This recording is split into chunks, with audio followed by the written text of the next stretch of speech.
কিরে, কি হলো? এইখানে দাঁড়িয়ে থাকবি নাকি এখনো? দরজাটা খোল, ভিতরে চল। মরাটা যে বাসি হয়ে গেল। ও খুড়ো, আমি দরজা খুলতে পারবো না, তুমি দরজা খোলো। কেন রে, কি হলো? এই দেখো, এইখানে এত রক্ত এলো কি করে? সর্বনাশ করেছে। নিশ্চয়ই ভেতরে কোনো শিয়ালের দল ঢুকেছে।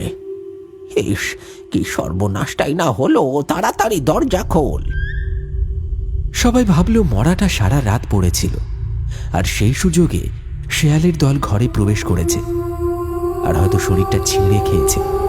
কিন্তু সবাই যখন দরজা খুলে ভিতরে গেল, তখন সকলে নির্বাক হয়ে গেল।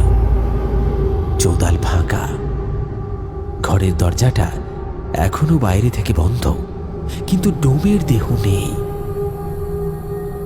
এ কি, চৌদাল তো ফাঁকা, মরাটা তো কাল এখানেই ছিল। এই হ্যাঁ তো, এই দরজাটা তো বন্ধ ছিল, তাহলে মরাটা গেল কোথায় বলতো? রাহুল জোরে হাঁক দিয়ে বলল, বলছিলাম, কেউ কি দেখেছো? রাতে কি এখানে কেউ এসেছিল? কেউ কোনো উত্তর দেয় না। সবাই চুপ করে ভেতরের দৃশ্য দেখতে থাকে স্তব্ধ হয়ে। ঘরের ছাদ ফাটা, সেই ফাটল থেকে সূর্যের আলো এসে পড়েছে ঘরে, আর নিচে মেঝেতে পচা রক্তের দাগ, শুকিয়ে গাঢ় লাল হয়ে গেছে। তার মানে মরা নিজে নিজে চলে গেছে। আরে, ওর শরীরটা এখন কোনো মানুষের শরীর নয়, ওটা কোনো পিশাচ দখল করেছে। দূর, সেই থেকে কি সব ফালতু কথা বলছো? ডোম মনে হয় কাল মরেনি। ঘর বন্ধ দেখে ছাদ ভেঙে বেরিয়েছে। এই চলো, সবাই ঘরে চলো। ঠিক তখন একটা হাওয়া বইল চারপাশে, ঠান্ডা হাড় কাঁপানো হাওয়া। চারিদিকে শুধু কাকের কান্না আর বৃষ্টি পড়া জমা কাদার সোঁদা গন্ধ।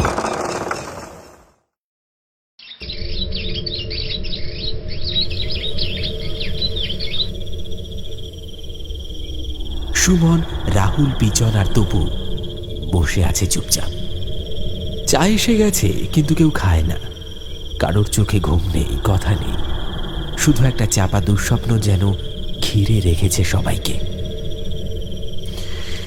হ্যাঁ, আজ সারাদিন গায়ে কাঁটা দিচ্ছে রে ভাই। ওই ঘরটায় যা দেখলাম ভুলতে পারছি না। ঘরের ছাদে রক্ত, জানি না ওটা কি, কিন্তু কেউ মানুষ হলে ছাদ ফাটিয়ে বেরোয় না ভাই। আর ঠিক তখনই দোকানের এক কোণে বসেছিলেন নেপাল কাকা।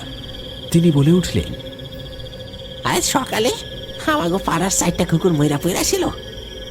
একটার গলা তো ছেঁড়া, আর একটা পেট কাটা, যেন কেউ কামড়ায় সিগড়া খাইছে।